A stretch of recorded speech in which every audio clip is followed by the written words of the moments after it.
This is part 2 of The Imaginary Abe by Joseph Sobran. Who fired on Fort Sumter? Jaffa demands, as if who fired the first shot had anything whatever to do with the merits of secession. If secession was a right, the South had a just claim on Sumter. If not, not. Had Lincoln ordered the first shot, no doubt Jaffa would be justifying it. But the question of the first shot is of some interest. Lincoln wanted a war, but as a master of public relations, he didn't want to fire the first shot, because he knew that in the minds of ordinary people, constitutional abstractions carry little weight. All they want to know is, who started it? Firing the first shot makes you look like the aggressor in the eyes of the masses. Both sides understood this well enough, but Davis committed a terrible mistake by letting Lincoln maneuver him into shooting first. Nobody was killed, except the aforementioned horse, but the North went mad with war fever.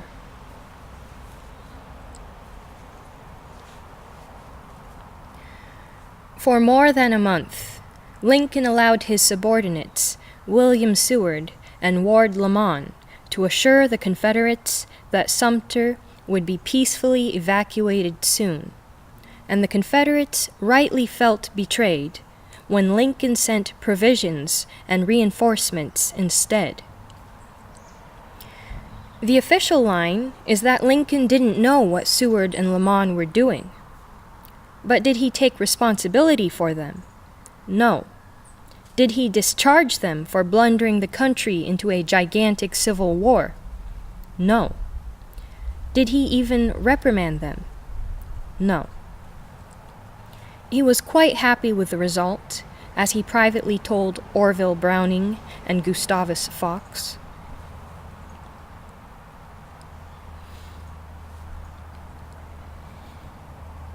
So much for secession. Now for what Jaffa calls my disingenuous quotations from Lincoln on race. He says I must know better. He refers to his 1959 book, Crisis of the House Divided. A book Sobran once knew well and once spoke of with great approval. In it I explained that Douglas's strategy was to identify Lincoln with abolitionists, the most radical and radically unpopular of those in the anti-slavery coalition. Lincoln's disavowal of abolitionism was absolutely necessary to his political survival in the climate of opinion of Illinois voters in the 1850s. To have failed to make such disavowals would simply have disqualified him as a political leader of the anti-slavery cause. Sobran knows this, and his present use of these quotations is simply disingenuous.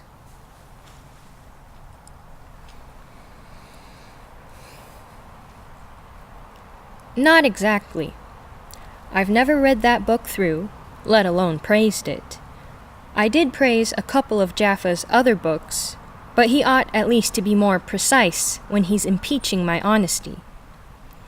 In any case, Jaffa makes the same argument elsewhere, all over the place in fact, and I've always found it unconvincing. Actually, I find it just a little bit disingenuous.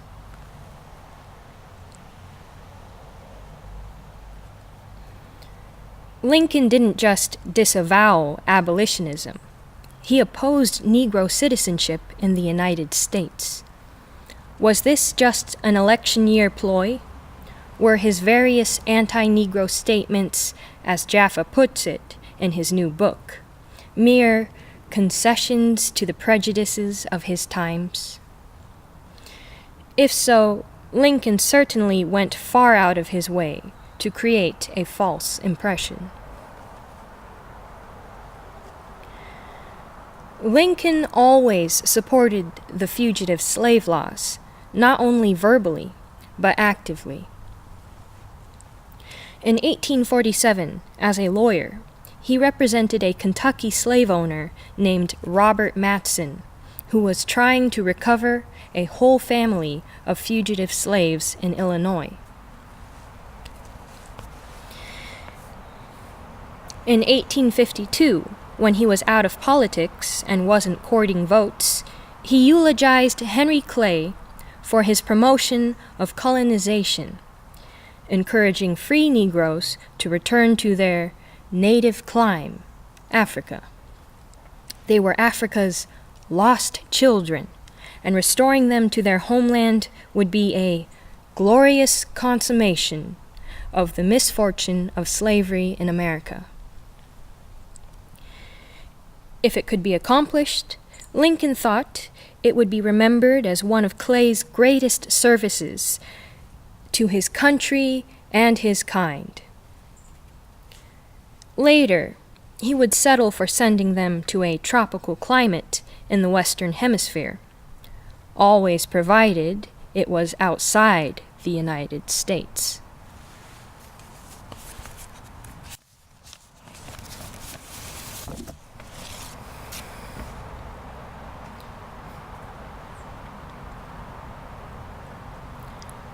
Lincoln himself was an active member of the American Colonization Society.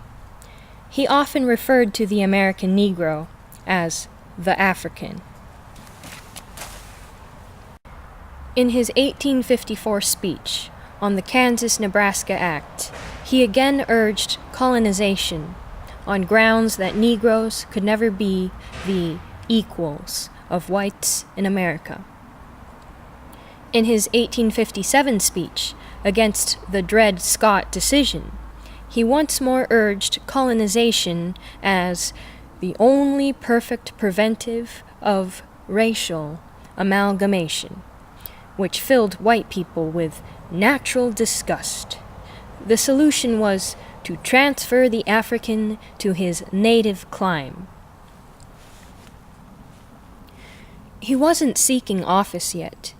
He simply believed what he said, that God made us separate.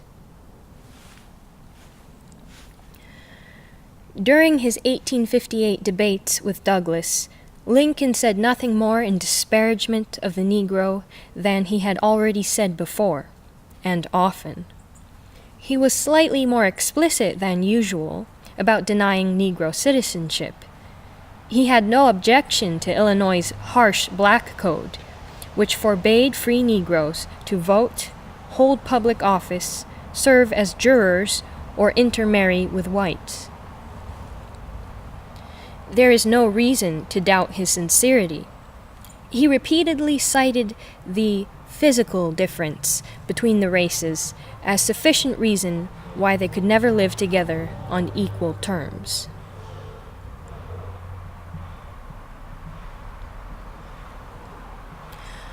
Far from being a campaign ploy, colonization was Lincoln's passion, an idée fixe. He dragged it into speeches and conversations at odd times, as if it were an uncontrollable obsession. His admiring secretary, John Hay, thought he was a bit of a nut on the subject, and was relieved when he finally stopped pursuing it. Usually, Lincoln was a realist, but he ignored those who pointed out that American Negroes were being born faster than they could possibly be shipped abroad.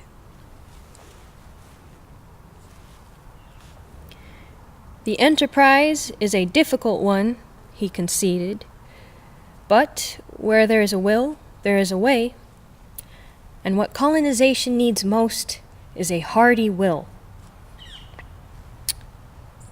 To him, it was not just a vague hope, but a practical project. As president, even as the Civil War raged, Lincoln made time to pursue colonization. He founded colonies for free Negroes in Panama, then still part of Colombia, and Haiti. In his 1862 State of the Union message, he even proposed a constitutional amendment to promote colonization of free colored persons outside the United States. In his negotiations with the border states, he suggested gradual, compensated emancipation accompanied by colonization to South America. He pledged to pursue colonization in his preliminary draft of the Emancipation Proclamation. He invited a delegation of free Negroes to the White House, where, citing the physical difference again, he exhorted them to lead their people in a mass migration to Panama, where they could support themselves by mining coal.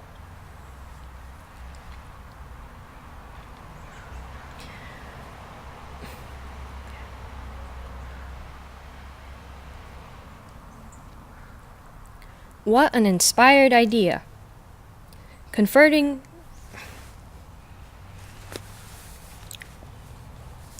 What an inspired idea! Converting American Negroes into Panamanian coal miners. The Negroes must have thought he was crazy, but Lincoln was quite serious. He couldn't drop the idea until his colonies fizzled out in mid-1864.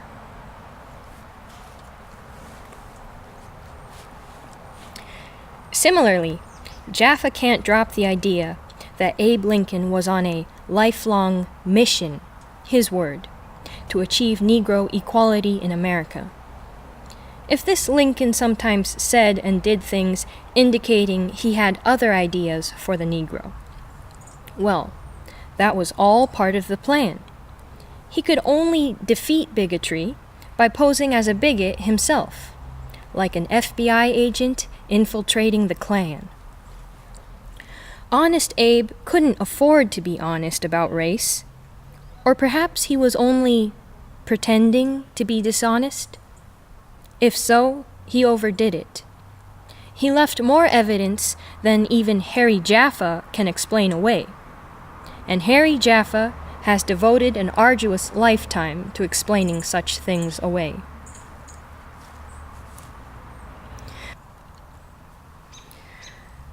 I trust that by now it's obvious to everyone but Jaffa that this Lincoln, his cherished crusader for equality, is a wholly imaginary being. The mythic Lincoln, sent down to earth from heaven to vanquish not only slavery, but racial prejudice and inequality, can't long survive the publication of Lerone Bennett Jr.'s Forced into Glory, Abraham Lincoln's White Dream. Bennett adduces 1,000 facts that show why serious abolitionists derided Lincoln as the slave hound from Illinois. I have cited only a few salient details.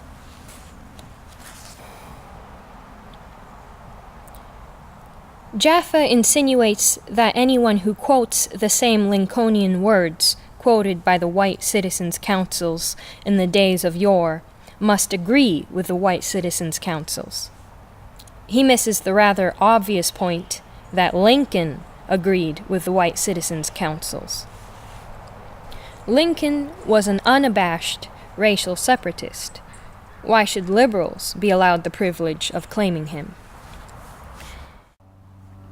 Actually, Lincoln had a double purpose: to prevent the political separation of North and South, while achieving the permanent racial separation of whites and blacks. Just as the nation couldn't go on being half slave and half free, neither could it survive half white and half black. Lincoln wanted a unified white America. This remained his ideal even when he gave up on colonization for the time being. Lincoln wound up performing two of the most important acts of American history, waging a civil war and emancipating the slaves in the seceding states. Both acts were attended by accident, intrigue, and rich irony. But the Lincoln mythology stubbornly insists that they were part of a providential mission of which Lincoln was the fully conscious agent. Like Christ, he was put on earth to play the predestined role of Redeemer. He pursued his redemptive mission single-mindedly all his life. When he didn't seem to be pursuing it, he was only, out of necessity, fooling lesser men who were not yet prepared for the full blaze of his divine truth. He always remained in his pure essence, uncompromised. If he sometimes said unseemly things about the very people he had been appointed to deliver from bondage, he didn't really mean them. He couldn't have meant them, and shame on those who say he did mean them. This is the mythic Lincoln, Harry Jaffe's immaculate Lincoln, and the Lincoln of a good many other idolaters as well. In his prize-laden book, Lincoln at Gettysburg, Gary Wills dismisses Lincoln's belittling remarks about Negroes as accommodations to the prejudice of his time, and makes not a single mention of Lincoln's desire to ship the dark people abroad.